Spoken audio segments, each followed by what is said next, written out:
Hey everyone, welcome back to the channel. If you're new here, my name is Bobby and today we're diving into something that's crucial for your financial future. Your 401k. If you're just starting out with investing, it can feel overwhelming, especially when you see all these different types of funds and options. But don't worry, in this video, I'll break it all down for you step by step and give you a simple approach to investing your 401k. One that keeps things easy and stress-free. Let's get into it.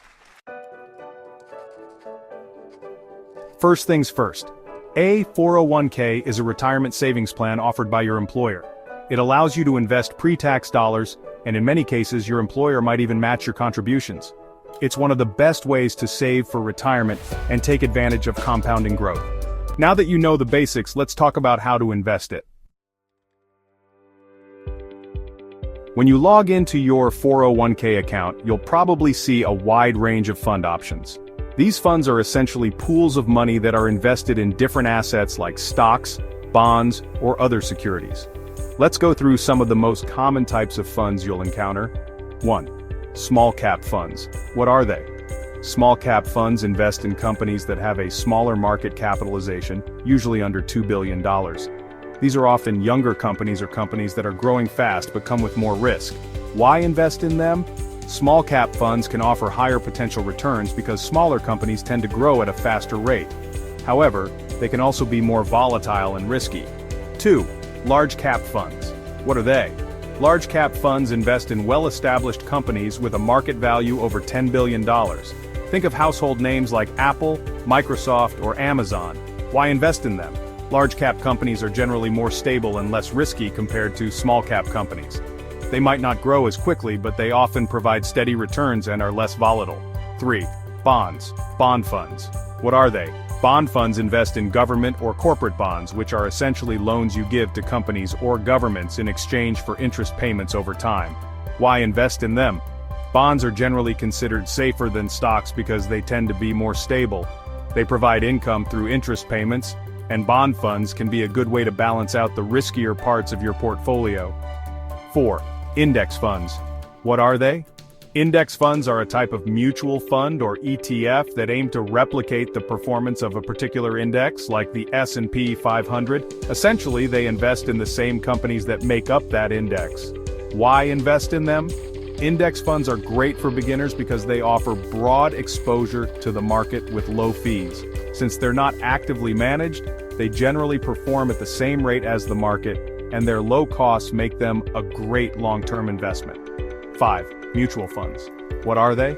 Mutual funds pool money from multiple investors to buy a variety of stocks, bonds, or other securities. They're actively managed, meaning fund managers decide which investments to buy and sell. Why invest in them? Mutual funds provide diversification, meaning they spread your money across multiple investments, which reduces risk. However, they can come with higher fees since they're actively managed. 6. Target date funds. What are they? Target date funds are designed for people who want a hands-off approach to investing. These funds automatically adjust their asset allocation based on your target retirement date. For example, if you plan to retire around 2055, you might choose a target date 2055 fund. Why invest in them? The beauty of target date funds is that they're a set-it-and-forget-it option. As you get closer to retirement, the fund gradually becomes more conservative by shifting money out of stocks and into bonds.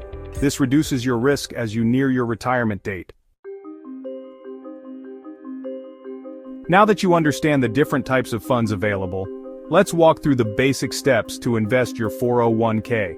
Log into your 401k account. Review your current contributions. Most 401k accounts will have a default contribution rate, but you can increase or decrease this to meet your goals. Aim to contribute at least enough to get the full employer match if that's an option. Choose your investments. This is where you'll select your funds. You'll likely be presented with a list of options like the ones I just went over: small cap, large cap, bond funds, etc.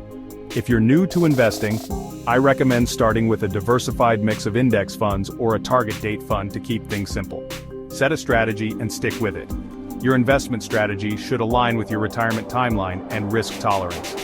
Younger investors can afford to take on more risk by investing in stocks, while those closer to retirement may want a more conservative approach, such as more bonds or a target date fund. Now, if you're wondering what I personally do with my 401k, I'll share my strategy with you. I keep it simple by using a target date 2055 fund. This means I'm automatically invested in a portfolio that's designed for someone retiring around the year 2055. What I like about this fund is that it does all the heavy lifting for me. I don't have to stress about choosing individual funds or rebalancing my portfolio over time. As I get closer to retirement, the fund gradually becomes more conservative, shifting from stocks to bonds, reducing risk without me having to think about it. This gives me peace of mind knowing my portfolio is adjusting to match my age and retirement timeline.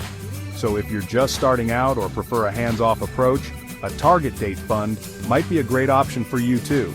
It's a simple, low-maintenance way to ensure your money is working for you, without all the stress. To wrap it up, investing in your 401k doesn't have to be complicated. You can start with some basic funds like index funds or a target date fund, and as you get more comfortable, you can explore more specific investments like small cap or large cap funds. Remember, the key to long-term success is consistency.